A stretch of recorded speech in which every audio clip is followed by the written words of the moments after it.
দূর দূরান্ত থেকে আগত সর্বস্তরের মুসলমান ভাইয়েরা আমার, আশপাশের বাড়িঘরে পর্দার আড়ালে বসা আমার মা ও বোনেরা, পবিত্র কোরআনের যে আয়াতের অংশ আমি আপনাদের সামনে তিলাওয়াত করেছি,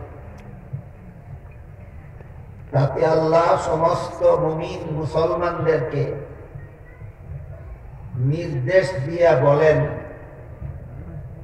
তোমরা আল্লাহর দ্বীন পালনের মাধ্যমে ঐক্যবদ্ধ হও। আল্লাহর দ্বীন পালনের মাধ্যমে, আল্লাহর দ্বীনকে শক্তভাবে ধারণ করার মাধ্যমে তোমরা ঐক্যবদ্ধ হও। এই ঐক্যবদ্ধের প্রধান দুইটা ক্ষেত্র আছে। একটা হলো দেশ রক্ষার জন্য ঐক্যবদ্ধ, আর একটা হলো ঈমান রক্ষার জন্য ঐক্যবদ্ধ। দুইটা ঐক্যবদ্ধের আলাদা আলাদা নিয়ম পদ্ধতি আছে। এই আলাদা নিয়ম পদ্ধতিগুলি অনেকের খেয়ালে না থাকায় অনেকে অনেক সময় একটার সাথে আরেকটাকে একাকার করে ফেলেন, যার কারণে বিভ্রান্তির সৃষ্টি হয়। এই জন্য আমাদের পৃথক পৃথক ভাবে বোঝা দরকার, দেশ রক্ষার ঐক্যবদ্ধ কাকে নিয়ে হব, আমরা কিভাবে হব। ঈমান রক্ষার জন্য আমরা ঐক্যবদ্ধ হব কার সাথে এবং কিভাবে। এই দুইটা বিষয় আজকে আমি আপনাদের সামনে তুলে ধরতে চাই। রাসূল করিম সাল্লাল্লাহু আলাইহি ওয়াসাল্লাম 53 বছর বয়সে মক্কা শরীফ থেকে হিজরত করে মদিনা শরীফ গেছিলেন। সেখানে আরো 10 বছর জীবনের সেই 10 বছরের পবিত্র জিন্দেগিকে রাসূলের মদনী জিন্দেগি বলা হয়। সেখানে গিয়েই তিনি একটা রাষ্ট্র প্রতিষ্ঠা করেছিলেন। সেই রাষ্ট্র পরিচালনার জন্য আল্লাহর রাসূল একটা লিখিত সংবিধানও তৈরি করেছিলেন। কোন কোন ইতিহাসের বিবরণে পাওয়া যায় যে পৃথিবীতে এই সর্বপ্রথম লিখিত সংবিধান যা মুহাম্মদুর রাসূলুল্লাহ তৈরি করেছিলেন। এর আগে যে সমস্ত রাজা বাদশাহরা বিভিন্ন দেশ শাসন করত, তাদের লিখিত কোন সংবিধান ছিল না। তারা প্রথাগতভাবে কতগুলি মুখস্থ নিয়ম নীতির দ্বারা দেশ শাসন করে। তাই মুহাম্মদুর রাসূলুল্লাহ সাল্লাল্লাহু আলাইহি ওয়াসাল্লাম হিজরত করে মদিনা শরীফে যাওয়ার পরে একটা রাষ্ট্র প্রতিষ্ঠা করলেন এবং সেই রাষ্ট্রের পরিচালনার জন্য একটা লিখিত সংবিধান তৈরি করলেন। রাসূলের তৈরি করা সেই সংবিধানকে কিতাবের ভাষায় মদিনা সনদ বলা হয়। রাসূলের সংকলিত সংবিধানের নাম ছিল মদিনা সনদ। সেই মদিনা সনদে উল্লেখ ছিল যে এই নব প্রতিষ্ঠিত রাষ্ট্রে সমস্ত ধর্মাবলম্বীরা স্বাধীনভাবে বসবাস করবে। প্রত্যেকেই যার যার ধর্ম স্বাধীনভাবে পালন করবে। কেউ কার ধর্ম পালনে বাধার সৃষ্টি করতে পারবে। তবে মদিনায় যে সমস্ত ইহুদিরা বাস করে, এরা যেহেতু আমাদের রাষ্ট্রের নাগরিক, দেখেন মুসলমানদের প্রতিষ্ঠিত রাষ্ট্রের নাগরিক ছিল ইহুদিরাও। এরা যেহেতু আমাদের রাষ্ট্রের নাগরিক, কাজেই এদের কোন শত্রু যদি বাইরের থেকে এদের উপর হামলা করে, আক্রমণ করে, তাহলে আমরা মদিনার মুসলমানেরা ইহুদিদের সাথে ঐক্যবদ্ধ হয়ে তাদের শত্রুদের মোকাবিলা করে। আর আমাদের বাইরের কোন শত্রু যদি মদিনার মুসলমানদের উপর হামলা করে, তাহলে মদিনার ইহুদিরাও যেহেতু আমাদের রাষ্ট্রের নাগরিক, তাই তারা আমাদের পক্ষ হয়ে বাইরের শত্রুদের মোকাবেলায় আমাদের পক্ষ হয়ে তাদের বিরুদ্ধে যুদ্ধ করবে। এই হইল একই দেশে বিভিন্ন ধর্মাবলম্বী নাগরিকদের ঐক্যের রূপরেখা। এক দেশে যদি, বিশেষ করে মুসলমানের দেশে যদি কোনো অমুসলমান বাস করে, তাহলে এই একই দেশের মুসলমান এবং অমুসলমান ঐক্যবদ্ধভাবে দেশ রক্ষা করার এই হইল রূপরেখা। রাসূল করিম সাল্লাল্লাহু আলাইহি ওয়াসাল্লাম ঐতিহাসিক মদিনা সনদের মাধ্যমে এই রূপরেখাকে সমস্ত বিশ্ববাসীর জন্য দলিল হিসাবে রেখে গেছে।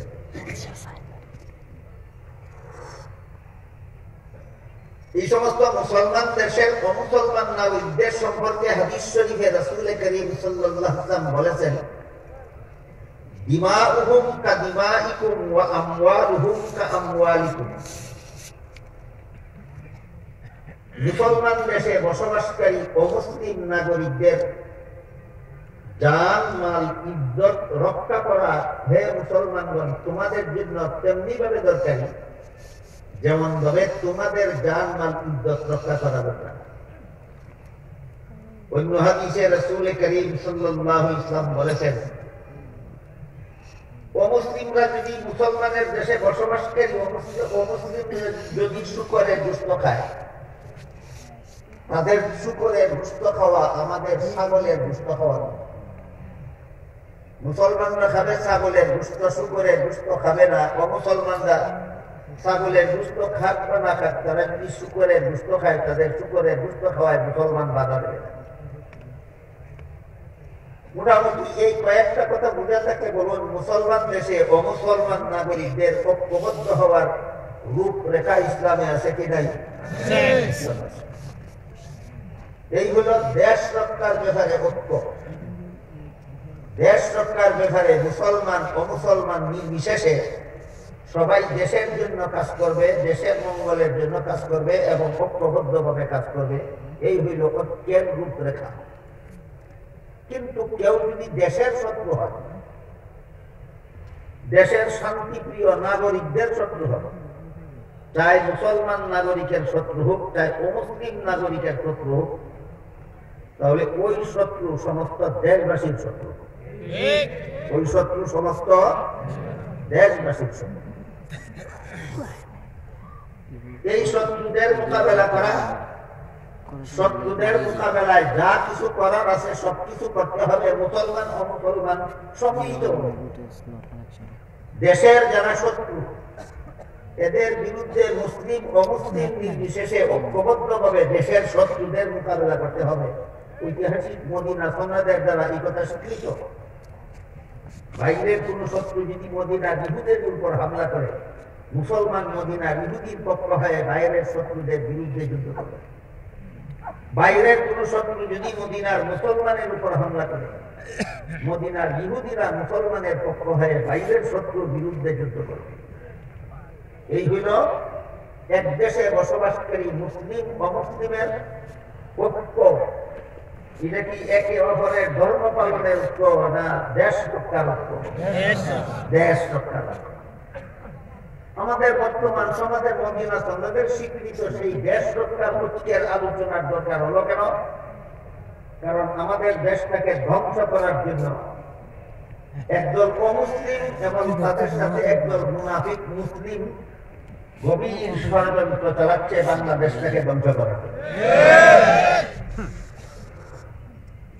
এমন পরিস্থিতিতে দেশ রক্ষায় যারা একমত, যে সমস্ত মুসলমানেরা দেশ রক্ষায় একমত, যে সমস্ত হিন্দুরা বাংলাদেশকে রক্ষার ব্যাপারে একমত, তাদের ঐক্যবদ্ধভাবে যারা বাংলাদেশটাকে ধ্বংস করার ষড়যন্ত্রিত, এদের বিরুদ্ধে মোকাবেলা করতে হবে।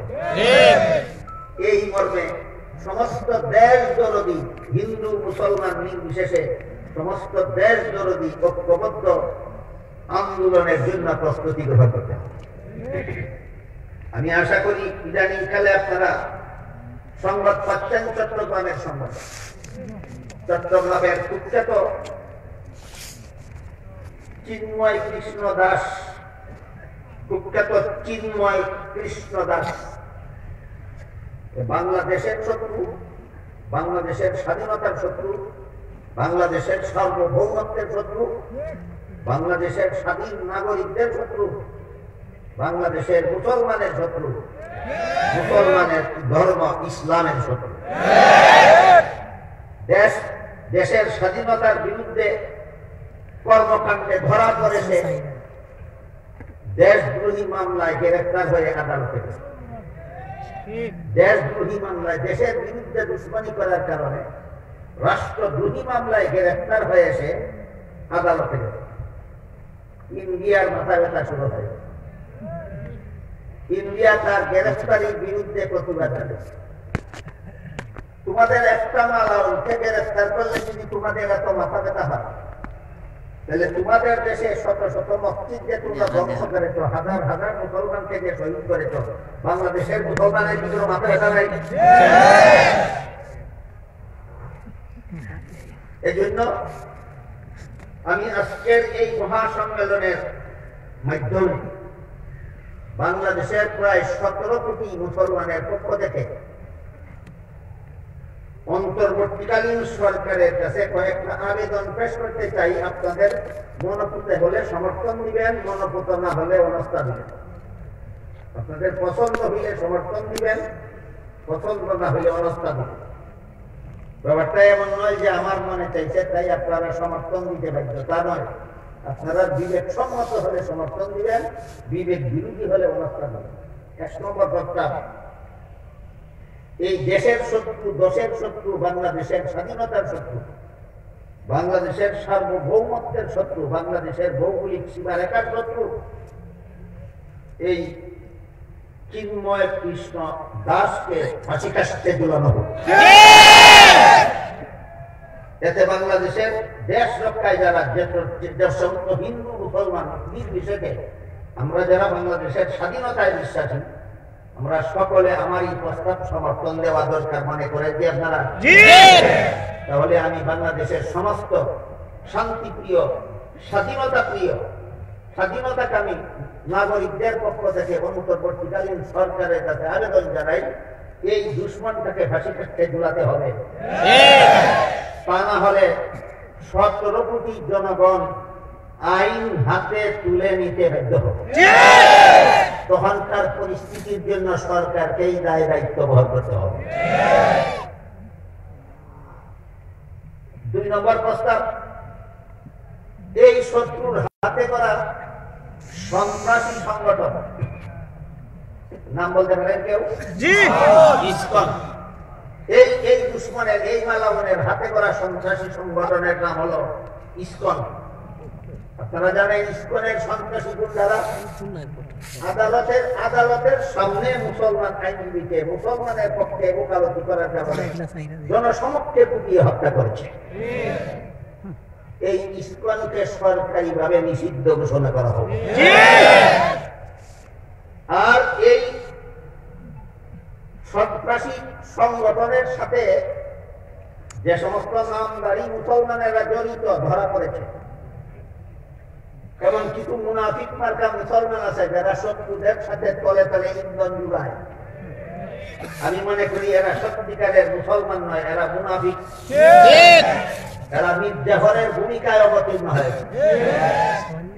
যারা এই চিন্ময় কৃষ্ণ দাসের পক্ষপাতিত্ব করে আর নিজেদেরকে নিজেরা মুসলমান করে পরিচয় দেয়, আর যারা ইসকনের পক্ষে কাজ করে গোপনে প্রকাশ্যে, অথবা তাদের পক্ষে ওকালতি করে, তাদের পক্ষে আদালতে ধরা পড়তে যায়, সবগুলি বেঈমান, মীর জাফর মুনাফিক।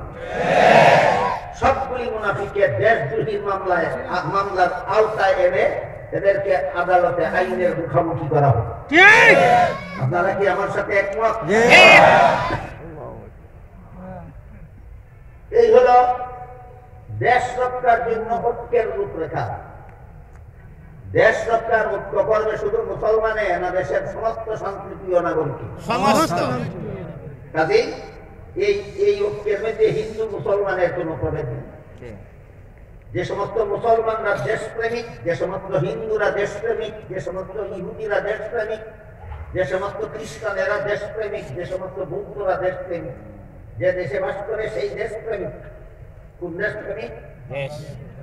বাংলাদেশে বাস করো তোমরা, বাংলাদেশ প্রেমিক যদি হয়ে থাকো, বাংলাদেশের সবগুলি শত্রুর মোকাবেলায় আমাদের পাশে দাঁড়াও। দেশ রক্ষার ঐক্যের এটাই হলো রূপরেখা। এই রূপরেখা আজ থেকে প্রায় ১৫০০ বছর আগে মুহাম্মদুর রাসূলুল্লাহ সাল্লাল্লাহু আলাইহি ওয়াসাল্লাম ঐতিহাসিক মদিনা সনদে শিক্ষা দিয়ে গেছেন। দেশ রক্ষার জন্য ঐক্যের রূপরেখা নতুন ভাবে গঠন করতে হবে না আল্লাহ রাসূল শিক্ষা দিয়ে গেছেন। কতদিন আগে? ১৫০০ বছর আগে। কিসের মাধ্যমে? ঐতিহাসিক মদিনা সনদের মাধ্যমে। এই হলো দেশ রক্ষার ঐক্যের রূপরেখা। আরেকটা হলো দেশ আল্লাহর বিধানে শাসন করার প্রস্তাবে ঐক্যের রূপরেখা। আজ পর্যন্ত বাংলাদেশ আল্লাহর বিধান মতে শাসন হওয়ার কোন সংবিধান তৈরি হয়নি আজ পর্যন্ত।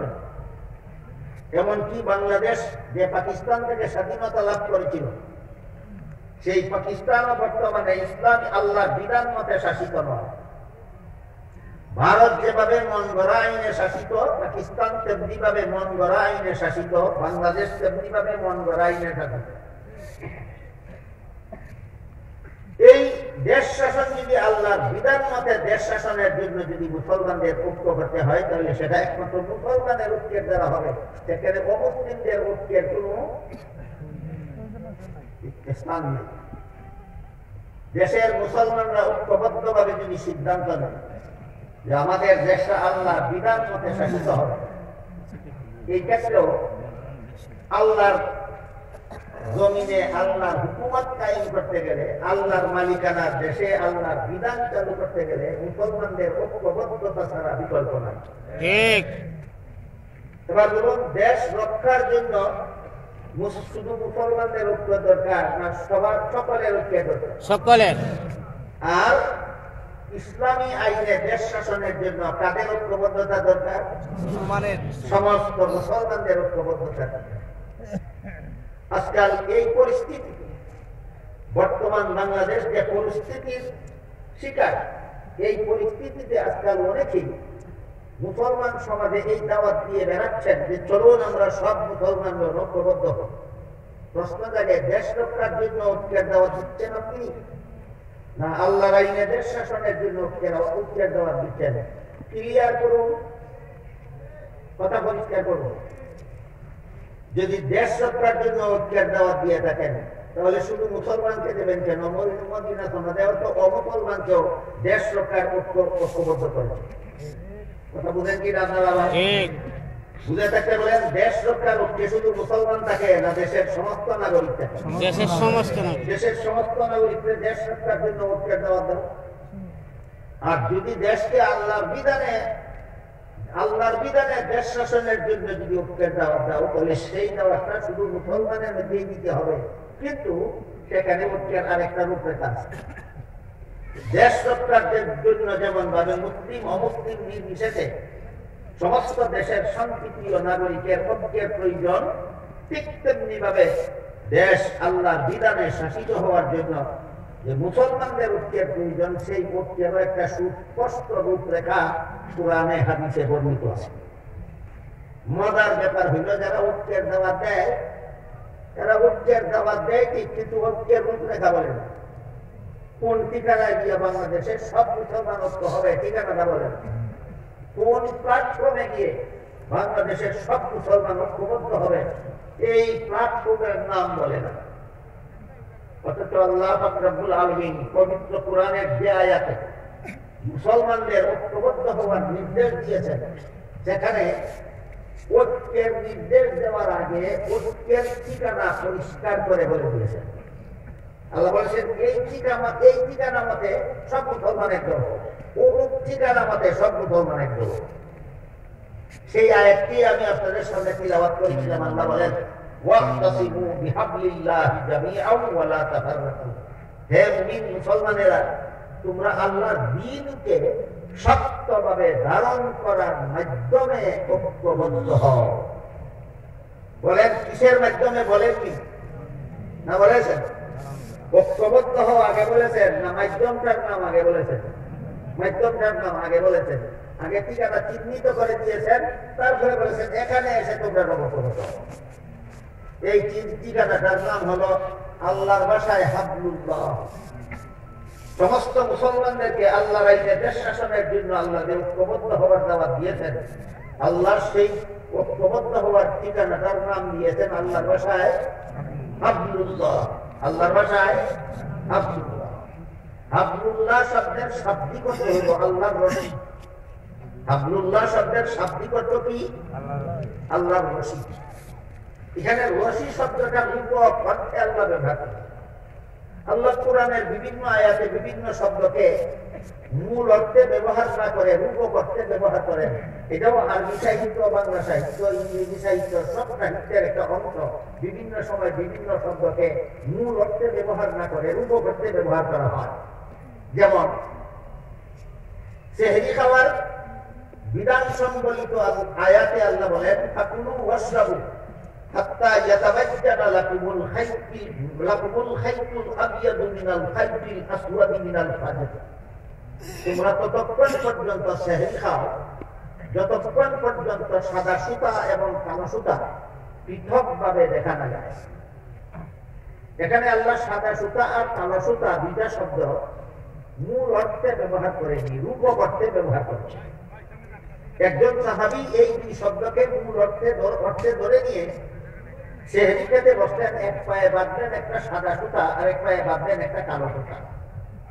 যতক্ষণ পর্যন্ত কোন সুতাটা কালো আর কোন সুতাটা সাদা পৃথকভাবে দেখা না যায় ততক্ষণ পর্যন্ত তিনি সেহরি খাওয়ার চেষ্টা করেন। পরের দিন সকালে রাসূলের কাছে ঘটনা পেশ করা হলে রাসূল বলে দিলেন এখানে সাদা সুতা শব্দটাকে আল্লাহ মূল অর্থে ব্যবহার করেননি, একটা রূপক অর্থে ব্যবহার করেছেন। সেটা হলো আকাশের সাদা রং। আর কালো সুতা শব্দটাকে আল্লাহ মূল অর্থে ব্যবহার করেননি, আল্লাহ যে অর্থে ব্যবহার করেছেন সেটা হলো আকাশের কালো রং। ভোর রাতে পূর্বাকাশের সাদা রং থেকে কালো রং থেকে সাদা রং পৃথক না হওয়া পর্যন্ত তোমরা সেহরি খাও।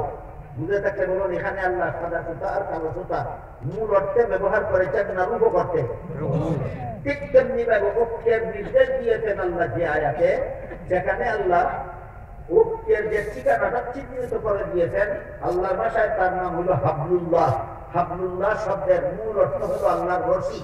মুফাসসিরিনে কেরাম লিখেছেন এখানে রশি অর্থে আল্লাহ এই শব্দ ব্যবহার করেননি, রূপক অর্থে ব্যবহার করেছেন।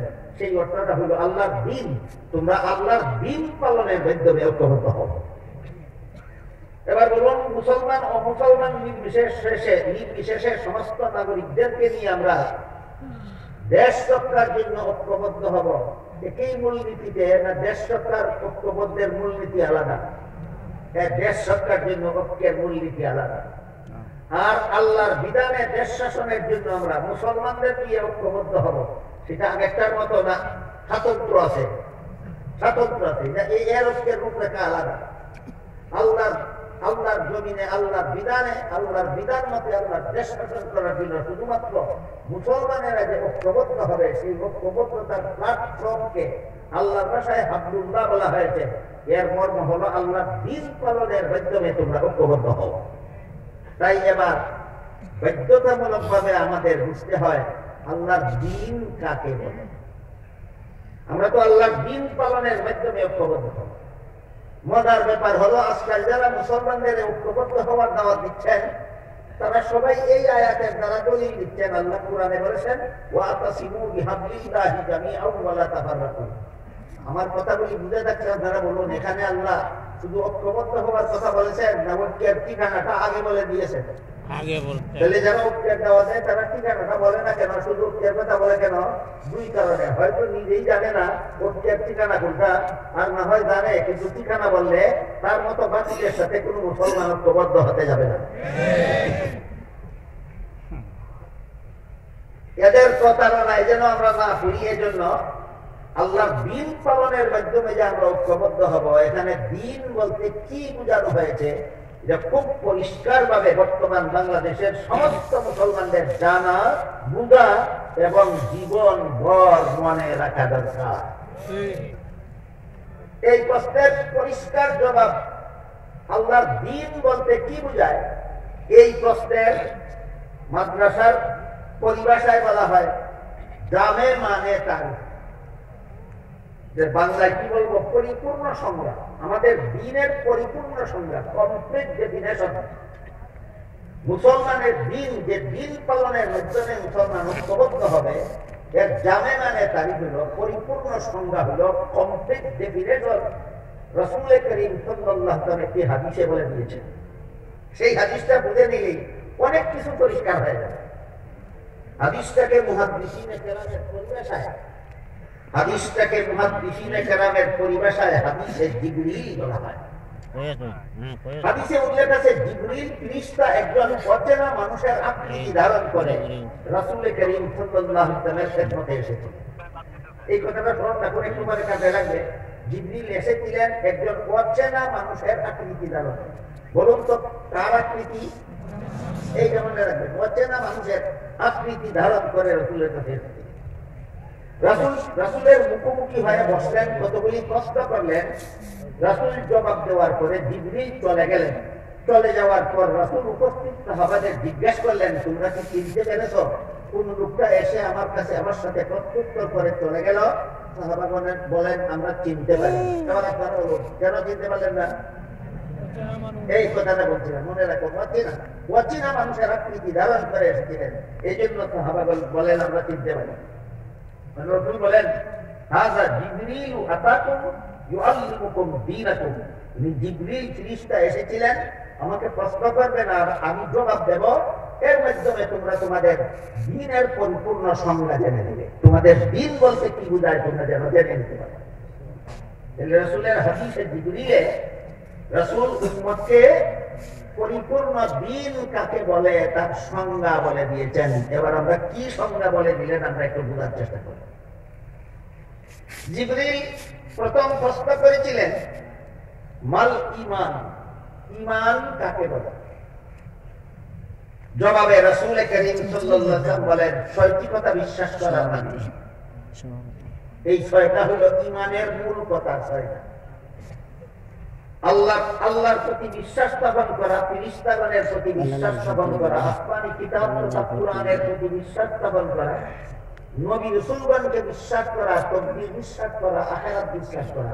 এই ছয়টা কথা বিশ্বাস করার নাম ঈমান। এই ছয় কথা হলো ঈমানের মূল কথা। ছয়টা কোরআনে হাদিসে এই ছয়টা মূল কথার সাথে আরো অনেকগুলি আনুষঙ্গিক কথা আছে, সেইগুলিও বিশ্বাস করতে হবে ছয় কথার আনুষঙ্গিক কথা হিসাবে। যেমন এই ছয় কথার ৩ নম্বর কথা হলো আমি কোরআন বিশ্বাস করি। কিন্তু এই কোরআনে উল্লেখ আছে মুহাম্মদুর রাসূলুল্লাহকে আল্লাহ এই কোরআনে খাতামান নবিয়্যিন বলেছেন। হাদিস শরীফে রাসূল বলেছেন, আনা খাতামুন নবিয়্যিন লা নবিয়্যা বাদি। আমাকে যে আল্লাহ খাতামুন নবিয়্যিন বলেছেন, এর অর্থ হলো আমার পরে আর কোনো নবী নাই, আমি শ্রেষ্ঠ নবী। সুতরাং মুহাম্মদুর রাসূলুল্লাহকে শ্রেষ্ঠ নবী বিশ্বাস করাও ঈমানের আনুষঙ্গিক কথা। যেমন ভাবে কোরআন বিশ্বাস না করলে ঈমান থাকবে না, তেমনি ভাবে মুহাম্মদুর রাসূলুল্লাহকে শ্রেষ্ঠ নবী বিশ্বাস না করলেও ঈমান থাকবে না। যে কোরআন বিশ্বাস করে না সে যেমন কাফের, মুহাম্মদুর রাসূলুল্লাহকে যে শ্রেষ্ঠ নবী বিশ্বাস করে না সে তেমন কাফের। তাহলে বুঝা থাকতে বলুন ঈমানের ছয়টা মূল কথার সাথে আরো আনুষঙ্গিক কথা আছে কিনা? আছে। এই কোরআন হাদিসের বর্ণিত আরো যত আনুষঙ্গিক কথা আছে, সবগুলি আনুষঙ্গিক কথাকে সবিস্তারে দলিল প্রমাণ সহ আকাবিরিন উম্মত, এটা মাদ্রাসার পরিভাষা। যারা আলেম না, মাদ্রাসার ছাত্র না, তারা আকাবিরিন উম্মত বলতে বুঝবেন না কাকে বলে। তাদের জন্য বাংলায় বলছি, উম্মতের শীর্ষস্থানীয় আলেমগণ। উম্মতের শীর্ষস্থানীয় আলেমগণ রাসূলের বর্ণিত ঈমানের ছয়টা মূল কথার সাথে আরো যত আনুষঙ্গিক কথা আছে, সবগুলিকে সবিস্তারে দলিল প্রমাণ সহ একটি ফন্নে মুদব্বন করেছেন, একটি শাস্ত্রে বিন্যস্ত করেছেন। পরিভাষাগতভাবে শাস্ত্রটাকে ইলমে আকাইদ বলা হয়, ইলমে কালাম বলা হয়। সারমর্ম হলো জিবরিলের প্রথম প্রশ্নের জবাবে রাসূল তার উম্মতকে ইলমে আকাইদ শিক্ষা দিয়েছেন। এই কথাটা মনে রাখুন, জিবরিলের প্রথম প্রশ্নের জবাবে রাসূল তার উম্মতকে ইলমে আকাইদ শিক্ষা দিয়েছেন। ইলমে আকাইদ কাকে বলে আমি জানি, যেভাবে মাদ্রাসার ছাত্রদেরকে আমরা বলি সেভাবে বলি, কিছুই বুঝবেন না।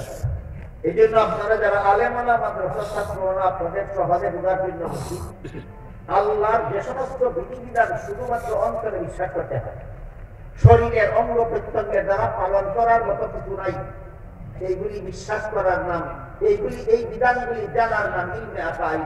যেমন আল্লাহ আছেন শুধু অন্তরে বিশ্বাস করতে হয়, হাত পায়ের দ্বারা পালন করার কিছু নাই। আল্লাহ একজন, অন্তরে বিশ্বাস করতে হয়। অঙ্গ প্রত্যঙ্গের দ্বারা পালন করার কিছু নাই। আল্লাহ লা শরীক, শুধু অন্তরে বিশ্বাস করতে হয়।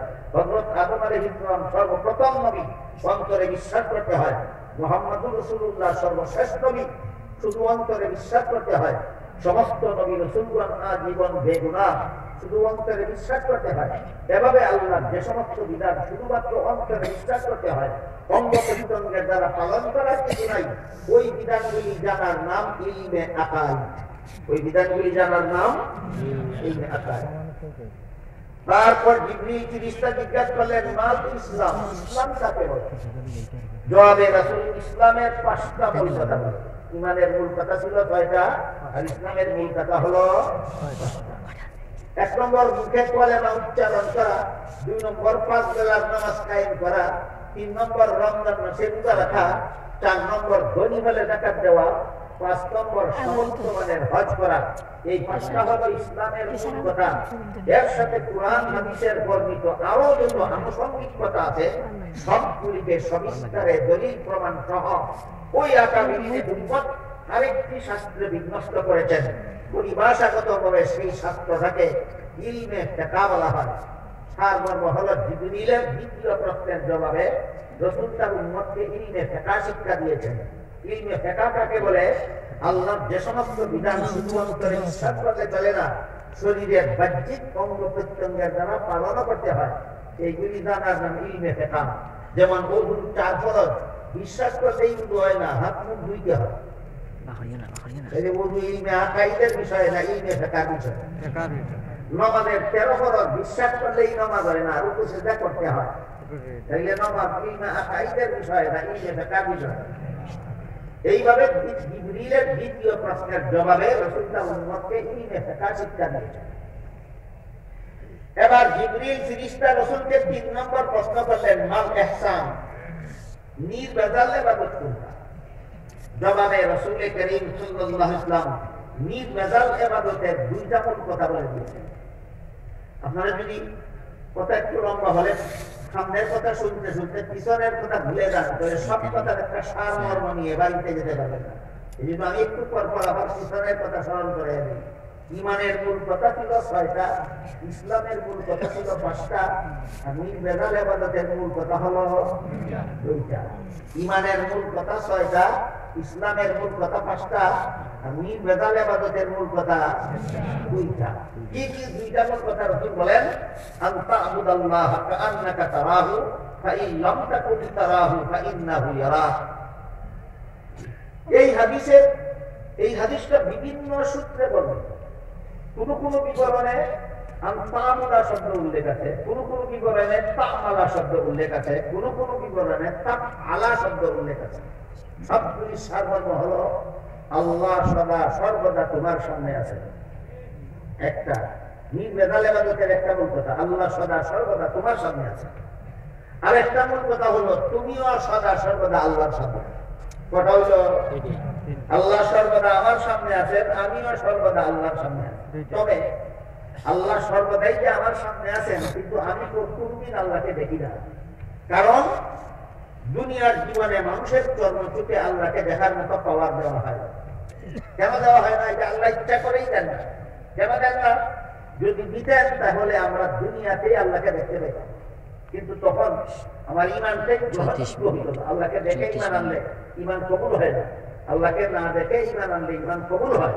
তাই মুমিনের ঈমানটাকে গ্রহণযোগ্য রাখার জন্য আল্লাহ দুনিয়াতে কোনো মানুষের চোখে আল্লাহকে দেখার মতো পাওয়ার দেন না। তাহলে আমাদের দুনিয়াতে আমাদের চোখে আল্লাহকে দেখার মতো পাওয়ার না দিয়ে আল্লাহ আমাদের বঞ্চিত করলেন না ঈমান কবুল হওয়ার ব্যবস্থা করলেন? এই কথাটা জানলে তো এই জন্য আল্লাহর শুকরিয়া আদায় করবেন, না জানলে কিসের শুকরিয়া আদায় করবেন? আল্লাহর নিয়ামতগুলির কি শুকরিয়া আদায় করা দরকার আমাদের? নিয়ামতটা যদি জানি না, শুকরিয়া কি আদায় করবো? দেখেন তো আল্লাহর কত বড় নিয়ামত। আমার চোখে আল্লাহকে দেখার মতো পাওয়ার না দিয়ে আল্লাহ আমার জীবনটা কবুল হওয়ার ব্যবস্থা করছেন। এই নিয়ামতের কি শুকরিয়া আদায় করবো? জন্ম থেকে মৃত্যু পর্যন্ত আল্লাহর কুদরতি পায়ে সেজদায় করে থাকলেও একটা নিয়ামতের শুকরিয়া আদায় হবে।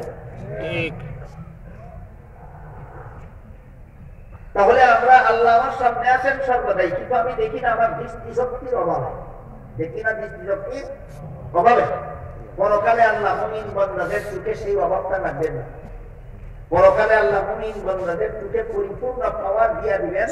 যখন হাদিস শরীফে আল্লাহ রাসূল বলেন মুমিন বান্দারা পরকালে আল্লাহকে পূর্ণিমার চন্দ্রের চেয়ে বেশি পরিষ্কার ভাবে দেখতে পাবে। সুবহানাল্লাহ।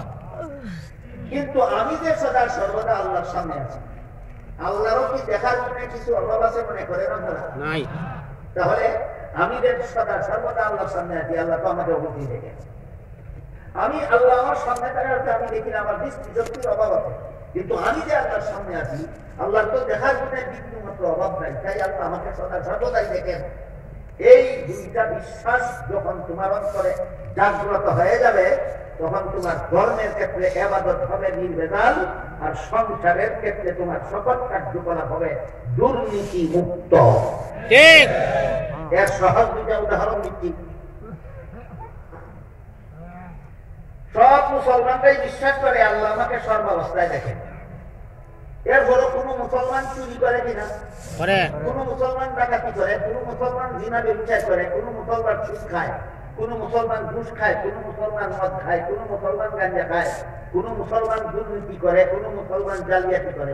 তুমি যদি বিশ্বাস করো আল্লাহ তোমার সবগুলি অপকর্ম দেখেন, তাহলে কোন সাহসে অপকর্মগুলি করো? একমাত্র জবাব বিশ্বাস ঘুমান্ত। একমাত্র জবাব বিশ্বাস ঘুমান্ত। তাই তোমার ধর্মের কাজগুলি হবে ভেজাল, আর সংসারের কাজগুলি হবে দুর্নীতিতে পরিপূর্ণ।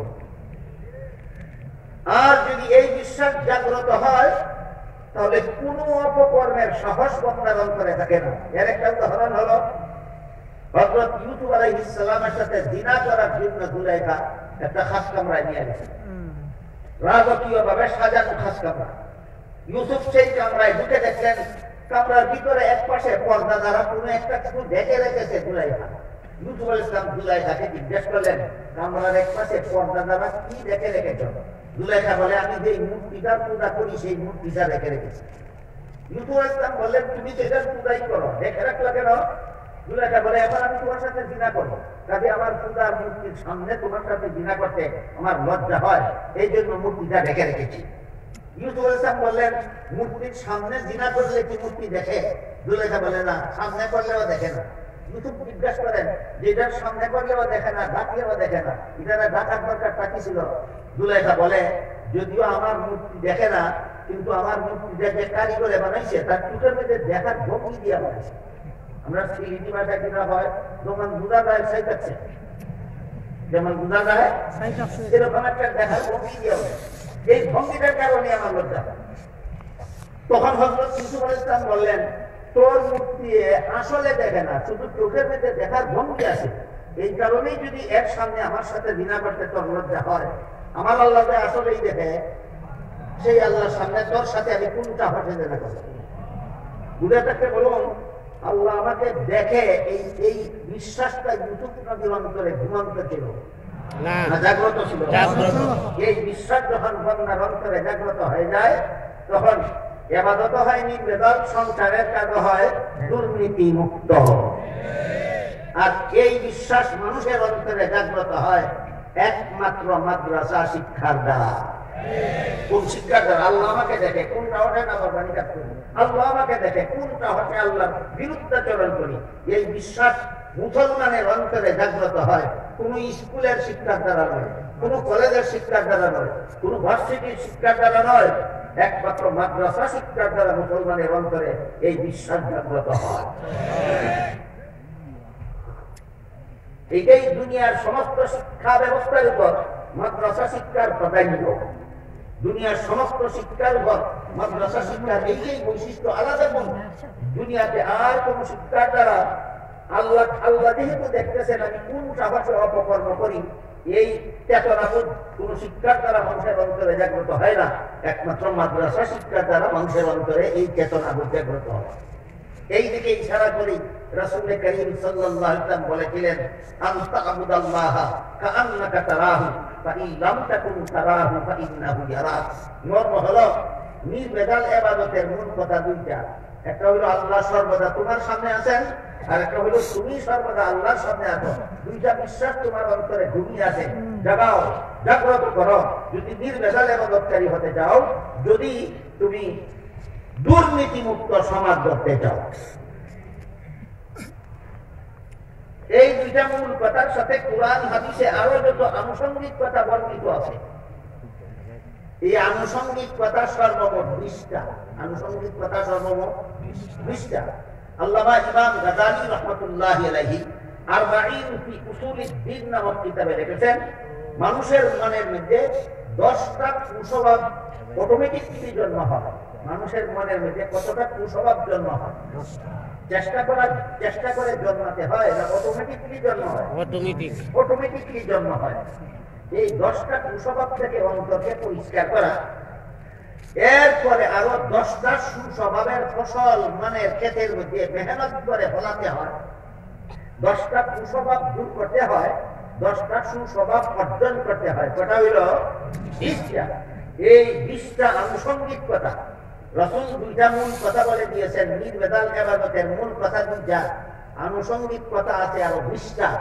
এই সবগুলি মূল কথার সাথে আরো যত আনুষঙ্গিক কথা আছে, সবগুলিকে সবিস্তারে দলিল প্রমাণ সহ আকাবিরিনে উম্মত আরেকটা শাস্ত্রে বিন্যস্ত করেছেন। পরিভাষাগতভাবে সেই শাস্ত্রটাকে ইলমে তাজকিয়াও বলা হয়, ইলমে তাসাব্বুহ বলা হয়।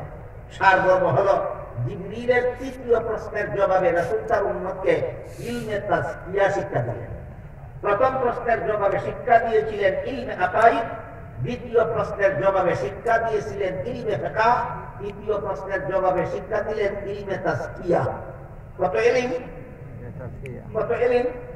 3 ইলম। প্রথমটার নাম ইলমে আকাইদ, দ্বিতীয়টার নাম ইলমে ফিকহ, তৃতীয়টার নাম ইলমে তাজকিয়া। ইলমে তাজকিয়া কাকে বলে? আমি কিতাবের ভাষায় বললে আপনারা কিছুই বুঝবেন না, আমি আপনাদের সকলের বুঝার মতো করে দেব। ইলমে তাজকিয়া আল্লাহর ওই সমস্ত বিধান জানার নাম যেগুলি শুধু অন্তরে বিশ্বাস করলে চলে না, শরীরের বাহ্যিক অঙ্গ প্রত্যঙ্গের দ্বারা পালন করা যায় না। বিশ্বাসও করতে হয় অন্তরের দ্বারা, পালন করতে হয় অন্তরের দ্বারা। এমন বিধান জানার নাম ইলমে তাজকিয়া। এমন বিধান জানার নাম ইলমে তাজকিয়া। যেমন আমি অন্তরে বিশ্বাস করি আল্লাহ আমাকে দেখে, কিন্তু বিশ্বাসটা আমার ঘুমন্ত। আছে কি বাংলাদেশের কোন মুসলমানের অন্তরে আল্লাহ আমাকে দেখেন এই বিশ্বাস ঘুমন্ত আছে কি? না থাকলে বাংলাদেশ মুসলমান চুর হয় কিভাবে? অনেক মুসলমান ডাকাত হয় কিভাবে? অনেক মুসলমান বদমাশ হয় কিভাবে? অনেক মুসলমান সন্ত্রাসী হয় কিভাবে? অনেক মুসলমান খুনি হয় কিভাবে? অনেক মুসলমান চুটকুর ঘুষকুর মদকুর গাঁজা হুজুর গাঁজা পুরো হয় কিভাবে? যদি ঘুমন্ত না থাকে অন্তরের এই বিশ্বাস, তাহলে অনেক মুসলমান দুর্নীতিবাদ জালিয়াতিকারী হয় কিভাবে? যারা এইগুলি করে কোনো সন্দেহ নাই এদের অন্তরে আল্লাহ আমাকে দেখেন বিশ্বাস ঘুমন্ত। এই ঘুমন্ত বিশ্বাসটা যার অন্তরে আছে, তারা মুখে চিৎকার দিয়ে ডাকলেও তার অন্তর জাগ্রত হবে না, হাতের দ্বারা ধাক্কা দিলেও তার অন্তর জাগ্রত হবে না, পায়ের দ্বারা লাঠি দিলেও তার অন্তর জাগ্রত হবে না। অন্তরের ঘুম অন্তরের সাধনার দ্বারা জাগাতে হয়। অন্তরের ঘুম কিসের সাধনার দ্বারা জাগাতে হয়? অন্তরের সাধনার দ্বারা জাগাতে হয়। সাধনার বিবরণ কোরআন হাদিসে ভরপুর, নিজেরা খুঁজে পাবেন না। ওই সাধনা যারা হাসিল করেছেন তাদের স্কুলে ভর্তি হয়ে যান, প্রশিক্ষণ গ্রহণ করুন, তাদের ট্রেনিং আপনার অন্তরে সেই অনুভূতি, সেই ভয় জাগ্রত করে। তাহলে অন্তরের ঘুমন্ত ঈমান মুখে ডাক দিয়া জাগানি যায় না, হাতে ধাক্কা দিয়া জাগানি যায় না, পায়ে লাথি দিয়া জাগানি যায় না, অন্তরের সাধনার দ্বারা জাগ্রত হয়। সুতরাং আল্লাহর যে বিধান বিশ্বাস করতে হয় অন্তরের দ্বারা, পালন করতে হয় অন্তরের দ্বারা। এমন বিধান জানার নাম ইলমে তাজকিয়া। বুঝা থাকতে এবার বলুন, জিবরিলের 3 প্রশ্নের জবাবে রাসূল উম্মতকে কত ইলম শিক্ষা দিলেন? প্রথমটার নাম ইলমে আকাইদ, দ্বিতীয়টার নাম ইলমে ফিকহ, তৃতীয়টার নাম ইলমে তাজকিয়া। জিবরিল চলে যাওয়ার পরে রাসূল বলে দিলেন, এই 3টা ইলমের নাম তোমাদের দ্বীন। কোথায় ছিল আলোচনা? মুসলমানদের ঐক্যের প্ল্যাটফর্ম মনে আছে? আল্লাহর জমিনে আল্লাহর বিধান কায়েমের জন্য ঐক্যের প্ল্যাটফর্ম, আল্লাহর ভাষায় প্ল্যাটফর্মটার নাম আল্লাহর রশিদ। আর আল্লাহর রশিদ রূপবদ্ধ হলো আল্লাহর দ্বীন। যদি সত্যই আল্লাহর জমিনে আল্লাহর দ্বীন কায়েম করতে চাও, এই 3 এলেমের নাম আল্লাহর দ্বীন জেনে রাখো। কত এলিমের নাম? 3 এলেম। 3 এলেমের নাম আল্লাহর দ্বীন। এই 3 এলেম জীবনে বাস্তবায়ন করো, শক্তভাবে এই 3টা এলেমের উপর জীবন গড়ে তোলো। সত্যই যদি আল্লাহর জমিনে আল্লাহর দ্বীন কায়েম করতে চাও, আল্লাহর বিধান মতো দেশ শাসন করতে চাও। এর মধ্যে প্রথম এলেমটার নাম ইলমে আকাইদ। ইলমে আকাইদের একটা উদাহরণ আপনাদের সামনে তুলে ধরি। সেটা হলো ইলমে আকাইদের কিতাবাদিতে লেখা আছে, সমস্ত নবী রাসূলগণ আজীবন বেগুনাহ। আজীবন বেগুনাহ। দলিল ছাড়া কথা নয়, বরং পবিত্র কোরআনের এক আয়াতে আল্লাহ সমস্ত নবীগণ সম্পর্কে একটা মূলনীতি নির্ধারণ করে দিয়ে বলেন, লা ইয়ানালু আহদিজ জালিমিন, গুনাহগারদেরকে আমি নবী বানাই না। সাত কথা, আল্লাহর সাত কথা। গুনাহগারদেরকে নবী বানাই না, যাদেরকে নবী বানাই তারা কোনোদিন গুনাহ করে না। তাইলে নবীগণের বেলায় আল্লাহর ঘোষিত একটা মূলনীতি আছে। 2-1 নবীর বেলায় না সকল নবীর বেলায়?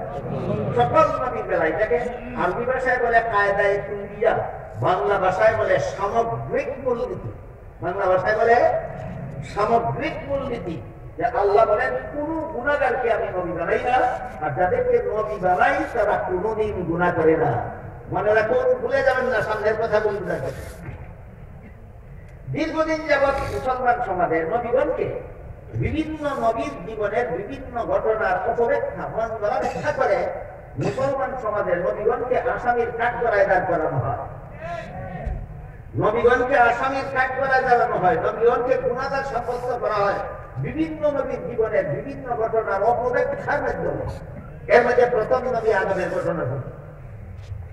প্রথম নবী হযরত আদম আলাইহিস সালামকে আল্লাহ জান্নাতে দিয়ে বলেছিলেন সব রকমের ফলমূল খান, শুধু একটি গাছের ফল খেতে নিষেধ করেছিলেন। কিন্তু শেষ পর্যন্ত ইবলিসের ধোঁকায় পড়ে আদম নিষিদ্ধ গাছের ফল খেয়েছিলেন। এই ঘটনা কোরআনের বিভিন্ন আয়াতে বর্ণিত আছে, রাসূলের বিভিন্ন হাদিসে বর্ণিত আছে। এই ঘটনার দুইটা ব্যাখ্যা হতে পারে, একটা ভুল ব্যাখ্যা, একটা শুদ্ধ ব্যাখ্যা। এই ঘটনার সম্ভাব্য ব্যাখ্যা করা হতে পারে দুইটা, একটা ভুল ব্যাখ্যা, একটা শুদ্ধ ব্যাখ্যা। আমি আগে ভুল ব্যাখ্যাটা বলি। আমাদের সমাজের মুসলমানদের মধ্যে যারা নবীগণকে গুনাহগার সাজাবার জন্য নবীর জীবনের বিভিন্ন ঘটনার ভুল ব্যাখ্যা প্রচার করে, এরা আদম আলাইহিস সালামের নিষিদ্ধ গাছের ফল খাওয়ার ঘটনাটাকে এভাবে ব্যাখ্যা করে যে আল্লাহর আদেশ নিষেধ লঙ্ঘন করলেই তো গুনাহ হয়, আর আদম তো লঙ্ঘন করলে নেই, তাহলে আদম যে গুনাহ দিলেন কোথায়? এই ব্যাখ্যাটা একটু সময়ের জন্য যদি আপনি মেনে নেন, এটা কিন্তু মূল ব্যাখ্যা, আপনাদেরকে বোঝাবার জন্য বলছি। একটু সময়ের জন্য ব্যাখ্যাটা, 1 মিনিটের জন্য ব্যাখ্যাটা মেনে নিন যে আল্লাহর আদেশ নিষেধ লঙ্ঘন করলেই গুনাহ হয়, আর আদম তো লঙ্ঘন করলে নেই, তাই আদম যে গুনাহ হইলেন কোথায়? এই ব্যাখ্যাটা মেনে নিলে বলুন আল্লাহর মূলনীতিটা ঠিক থাকে না লঙ্ঘন হয়? পরিষ্কার হয়ে গেল তোমার ব্যাখ্যাটা। তোমার ব্যাখ্যার দ্বারা আল্লাহর মূলনীতি লঙ্ঘন হয়। এইটাই দলিল, তোমার ব্যাখ্যাতে মূল এক দলিল এটাই, তোমার ব্যাখ্যার দ্বারা আল্লাহর মূলনীতি লঙ্ঘন হয়। আরেকটা জরুরি কথা এখানে মনে রাখা দরকার, সেটা হলো দীর্ঘদিন যাবৎ পাকিস্তান আমল থেকে আমাদের এই মুসলমানের সমাজে যারা নবীগণকে গুনাহগার সাব্যস্ত করার এই অপব্যাখ্যা প্রচার করে বেড়াচ্ছে, এরা এই আদম আলাইহিস সালামকে গুনাহগার সাব্যস্ত করার জন্য এই ঘটনাকেই দলিল হিসাবে পেশ করে। আসলে এই অপব্যাখ্যাগুলি কোন মুসলমানের মস্তিষ্ক প্রসূত নয়। এই নবীগণকে গুনাহগার সাজাবার অপব্যাখ্যাগুলি খ্রিস্টান সমাজদের কাছ থেকে আমদানিকৃত। খ্রিস্টান সমাজের কথা একটু শুনুন। আপনাদেরকে খ্রিস্টান বানাবার জন্য বাংলাদেশ খ্রিস্টান মিশনারির পক্ষ থেকে যত বই উদ্যোগ করা হয়েছে, এর মধ্যে একটা বইয়ের নাম আছে কোরআনের আলোকে বেহেশতে যাওয়া। বইয়ের নাম, এই বইয়ে খ্রিস্টানেরা লিখেছে, নাম লিখে ভাবতে চাই এটা কোন মুসলমান আলেমের লেখা, এটা কোন মুসলমানের লেখা না, আলেমের লেখা দূরের কথা, এই খ্রিস্টানদের লেখা বই, কোরআনের আলোকে বেহেশতে যাওয়ার কথা। এই বইয়ে লিখেছে প্রথম মানুষ আদম, প্রথম পাপিষ্ঠ। কি ছিল আদমের পাপ? আদমের পাপ ছিল জান্নাতে নিষিদ্ধ গাছের ফল খাওয়া। এই পাপিষ্ঠ আদমের বংশে যত নবী জন্মগ্রহণ করেছে সবগুলি জন্মগত পাপিষ্ঠ। সুতরাং আদম ছাড়া অন্য নবীর কি ছিল পাপ? পাপিষ্ঠ আদমের বংশে জন্ম হওয়াটাই ছিল তাদের পাপ। নূহ নবীর পাপ কি? তুমি পাপিষ্ঠ আদমের বংশের জন্ম হইলে কেন? এটাই তোমার পাপ। ইব্রাহিম নবীর পাপ কি? তুমি পাপিষ্ঠ আদমের বংশের জন্ম হইলে কেন? এইটাই তোমার পাপ। কি ছিল মূসা নবীর পাপ? তুমি পাপিষ্ঠ আদমের ঘরে জন্ম হইলে কেন? এইটাই তোমার। তাই আল্লাহ পাক রব্বুল আলামিন শেষ পর্যন্ত একজন নবীকে মাত্র নিষ্পাপ বানাবার জন্য পাপিষ্ঠ আদমের বংশে জন্ম না দিয়ে আল্লাহ নিজের ঔরসে জন্ম দিলেন। তিনি হলেন হযরত ঈসা আলাইহিস সালাম। তাহলে ঈসা আলাইহিস সালামকে আল্লাহর পুত্র সাব্যস্ত করে তারে নিষ্পাপ বানাইয়া বাকি সমস্ত নবীকে পাপিষ্ঠ আদমের বংশের জন্ম হওয়ার অপরাধে পাপিষ্ঠ সাব্যস্ত করা আর আদমকে নিষিদ্ধ গাছের ফল খাওয়ার ঘটনার অপব্যাখ্যার মাধ্যমে গুনাহগার সাব্যস্ত করা, ব্যাপারটা কি আসলে কোন মুসলমানদের মস্তিষ্ক প্রকৃত না খ্রিস্টানদের কাছ থেকে আমদানিকৃত? এই বিষয়টা আপনাদের জীবন মনে রাখতে হবে। মুসলমান সমাজে যারা নবীগণকে গুনাহগার সাব্যস্ত করার আন্দোলন চালায়, এরা জেনে হোক না জেনে হোক, বুঝে হোক না বুঝে হোক, ইচ্ছায় হোক অনিচ্ছায় হোক, এরা মুসলমান সমাজে খ্রিস্টানদের দালালি করে। যারা কোনো না কোনো ভাবে কোনো নবীকে গুনাহগার বলে প্রচার করে, এরা খ্রিস্টানদের দালাল। এইরকম এক দালাল বর্তমানে এইরকম নতুন এক দালালের আবির্ভাব হয়েছে 24 বছর যাবত, মাত্র 24 বছর যাবত এরকম একটা নতুন দালালের আবির্ভাব হয়েছে। এই দালালটার নাম হযরত মাওলানা সাদ সাহেব। ইসলামের এই দালালটার নাম কি? হযরত মাওলানা সাদ সাহেব। হযরত মাওলানা সাদ সাহেব বলে জাকারিয়া আলাইহিস সালাম আল্লাহর দরবারে শাস্তিযোগ্য অপরাধ করেছিলেন। এটার নাম গুনাহ। শাস্তিযোগ্য, আল্লাহর দরবারে শাস্তিযোগ্য অপরাধের নাম ফার্সি ভাষায় গুনাহ, বাংলা ভাষায় পাপ। বাদশাহ বলে জাকারিয়া আলাইহিস সালাম আল্লাহর দরবারে শাস্তিযোগ্য অপরাধ করেছিলেন, ইউসুফ আলাইহিস সালাম আল্লাহর দরবারে শাস্তিযোগ্য অপরাধ করেছিলেন, মুসা আলাইহিস সালাম আল্লাহর দরবারে শাস্তিযোগ্য অপরাধ করেছিলেন, এমনকি মুহাম্মদ রাসূলুল্লাহ সাল্লাল্লাহু আলাইহি ওয়াসাল্লাম আল্লাহর দরবারে শাস্তিযোগ্য অপরাধ করেছিলেন। বড় সাদ সাহেবের মাথা যাচ্ছে না খ্রিস্টানদের কাছ থেকে আমদানি করছে? এইভাবে নতুন দালাল পুরান দালালের অভাব নাই বাংলাদেশের মুসলমান সমাজ। দালালি করে খ্রিস্টানি আকীদা মুসলমানের সমাজে প্রচার করে আর বলে আসো সব মুসলমান ঐক্যবদ্ধ হয়ে যায়। প্ল্যাটফর্ম কোনটা? খ্রিস্টান। নবীগণকে গুনাহগার বানাবার প্ল্যাটফর্মে মুসলমান তোমাদের সাথে ঐক্যবদ্ধ হবে। বাটপাড়ির স্থান পাও না। ইলমে আকাইদের সিদ্ধান্তকৃত বিষয় মেনে নিয়ে ঐক্যবদ্ধ হওয়া আল্লাহ এবং আল্লাহ রাসূল বলেন। ইলমে ফিকহের সিদ্ধান্তকৃত বিষয় মেনে নিয়ে মুসলমান ঐক্যবদ্ধ হও। ইলমে তাসফিয়ার ঐক্যবদ্ধ বিষয় মেনে নিয়ে মুসলমান ঐক্যবদ্ধ হবে। ইলমে আকাইদের সিদ্ধান্তকৃত বিষয় অমান্য করে কোনো মুসলমান ঐক্যবদ্ধ হতে পারে না। অমান্য করে আদমের নিষিদ্ধ গাছের ফল খাবার প্রতিষ্ঠা মুসলমানদের নির্ভরযোগ্য আলেমদের লিখিত ১৫০০ বছরের ভিতরে যত হক্কানি উলামায়ে কেরাম যত তাফসীরের কিতাব লিখেছেন, সবগুলি কিতাবে এই ব্যাপার উল্লেখ আছে। সেটা হলো মানুষের কোনো কাজের দ্বারা সওয়াব হয়, কোনো কাজের দ্বারা গুনাহ হয় দুনিয়ার জীবনে। জান্নাতি জীবনের কোনো কাজের সওয়াব নাই, গুনাহ নাই। আদমের নিষিদ্ধ গাছের ফল খাওয়ার সহি ব্যাখ্যার ভূমিকায় মানুষের কোনো কাজে সওয়াব হয়, কোনো কাজে গুনাহ হয়, বরং কোন জীবনে? দুনিয়ার জীবনে। জান্নাতি জীবনের কোনো কাজে সওয়াব নাই, গুনাহ নাই। এবার বলুন, নিষিদ্ধ গাছের ফল খেয়েছিলেন কোন জীবনে? এর সাথে সওয়াবেরও কোনো সম্পর্ক নাই, গুনাহের কোনো সম্পর্ক নাই। বলেন এই ব্যাখ্যা যদি আপনি গ্রহণ করেন, এই ব্যাখ্যাটা যদি আপনি গ্রহণ করেন, তাহলে আল্লাহর মূলনীতি লঙ্ঘন হয় না বজায় থাকে? এটাই প্রমাণ যে এটা সহি ব্যাখ্যা। সুতরাং বিভিন্ন নবীগণের জীবনের বিভিন্ন ঘটনাকে ভুল ব্যাখ্যার মাধ্যমে যারা নবীগণকে গুনাহগার সাব্যস্ত করে, এরা ইলমে আকাইদ, যেটাকে আল্লাহ রাসূল আমাদের দ্বীন বলেছেন। আল্লাহ কোরআনে বলেছেন দ্বীন পালনের মাধ্যমে ঐক্যবদ্ধ হও। হাদিস শরীফে রাসূল বলেছেন ইলমে আকাইদ তোমাদের দ্বীন, ইলমে ফিকহ তোমাদের দ্বীন, ইলমে তাসফিয়া তোমাদের দ্বীন। সুতরাং ইলমে ফিকহের বিষয় মানে না, নবীগণ বেগুনাহ মানে না, তার হায়া লজ্জা থাকলে মুসলমানকে ঐক্যবদ্ধ হওয়ার দাওয়াত দিতে পারে না। সত্যই যদি সৎ ইচ্ছা থাকে মুসলমানদের সাথে ঐক্যবদ্ধ হওয়া, ইলমে আকাইদের বিষয়গুলি মেনে নিয়ে তোমাদের সাথে কোনো মুসলমান গিয়ে ঐক্যবদ্ধ হবে না, তোমরা আমাদের সাথে এসে ঐক্যবদ্ধ হও। ইলমে আকাইদের একটি উদাহরণ দিলাম। যদি আপনারা অতিষ্ঠ না হন আর দু চার মিনিটে আরেক ইলমে ফেকার একটা উদাহরণ দেব। ইলমে ফেকার একটা সিদ্ধান্তকৃত বিষয় হলো, আর আমরা শেষ